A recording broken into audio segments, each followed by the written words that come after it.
Hello everyone, JEE main PYQ question series की इस video में आपका स्वागत है। इसमें दिया है कि a parallel plate capacitor consisting of two circular plate है। देखो, यानी हम लोग पैरेलल प्लेट कैपेसिटर में क्या करते हैं, एक रेक्टेंगुलर प्लेट लेते हैं, लेकिन यहाँ पे सर्कुलर प्लेट है जिसका रेडियस दिया हुआ है 10 centimetre, is being charge by a constant current of 0.15 ampere.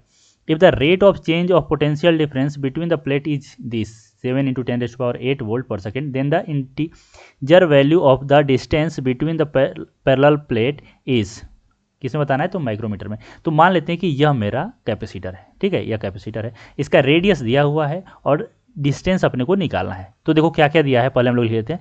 Radius कितना दिया है 10 सेंटीमीटर, यानी कि इसको बोल सकते हैं 10 रेज़ टू पावर -1 मीटर, ठीक है। अगर आर दिया है तो हम यहाँ पे इसका एरिया भी फाइंड आउट कर सकते हैं। तो एरिया कितना होगा, एरिया होता है पाई आर स्क्वायर, यानी यहाँ पे बोल सकते हैं पाई कितना, तो 22/7, क्योंकि अपने को यही दिया है, लेना है, into 10 raise to power -2 metre square, यह एरिया हो गया। दूसरा इसमें देखो क्या दिया है, करंट दिया हुआ है।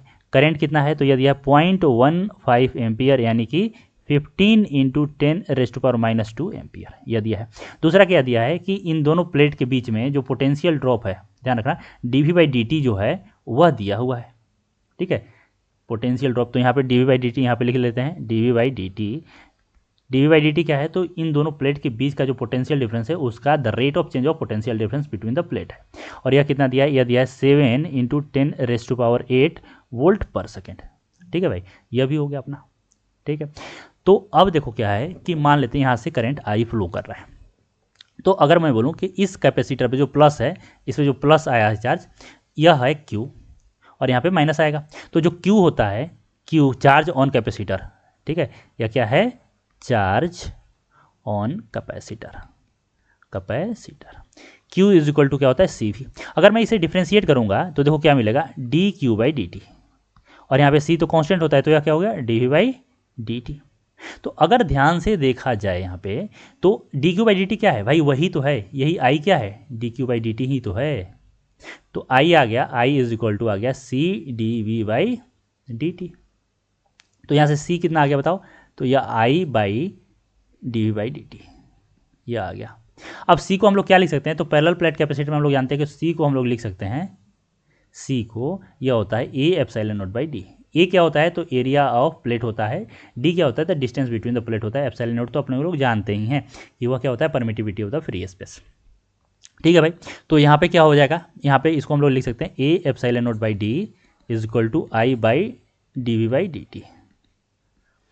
तो यहाँ से अपने को निकालना है d, ठीक है, तो d निकालना है, तो d को क्या करेंगे, इसको इधर मल्टीप्लाई कर देंगे, तो यह आ गया A/ε0 इंटू dV/dt, और यहाँ से आ गया I, यह वैल्यू है, यही अपने को निकालना है। ध्यान रखना किस में निकालना है, तो माइक्रोमीटर में। एक काम करते हैं, अब वैल्यू पुट कर रहे हैं। तो ए कितना है भाई मेरा, तो यह है 22/7 इंटू 10 रेज़ टू पावर -2।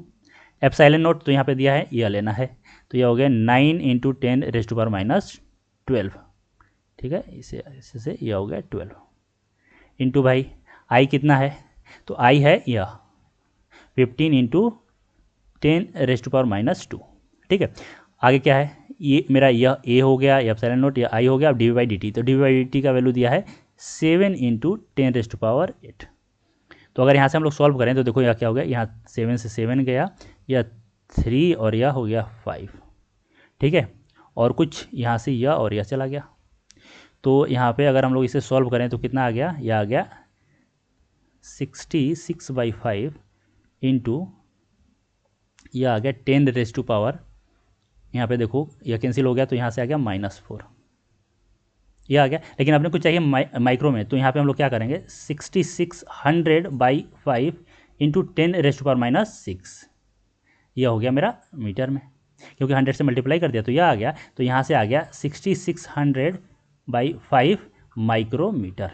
इसका वैल्यू क्या होगा भाई, इसका वैल्यू बताओ, ठीक है, तो यह हो गया मेरा 1320 माइक्रोमीटर, यानी जो इसका आंसर होगा वह कितना होगा, 1320, ठीक है। एक बार और क्रॉस चेक लें, यह हो गया, यह 3 हो गया, फिर 2 हो गया, हाँ बिल्कुल सही है, 1320, ठीक है। तो इसका आंसर कितना होगा, 1320 माइक्रोमीटर।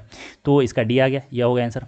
तो काफ़ी इजी था, बस यहाँ पे दो कॉन्सेप्ट यूज़ करना था, एक जो होता है Q is equal to CV, यह, और दूसरा C is equal to A/ε0/d, यह, ठीक है। तो अगर वीडियो आपको पसंद आया तो वीडियो को लाइक कीजिए, चैनल को सब्सक्राइब कीजिए, कुछ पूछना है तो कमेंट सेक्शन में मेंशन कीजिए, मैं रिप्लाई जरूर करूँगा। आज के लिए इतना ही, थैंक यू सो मच।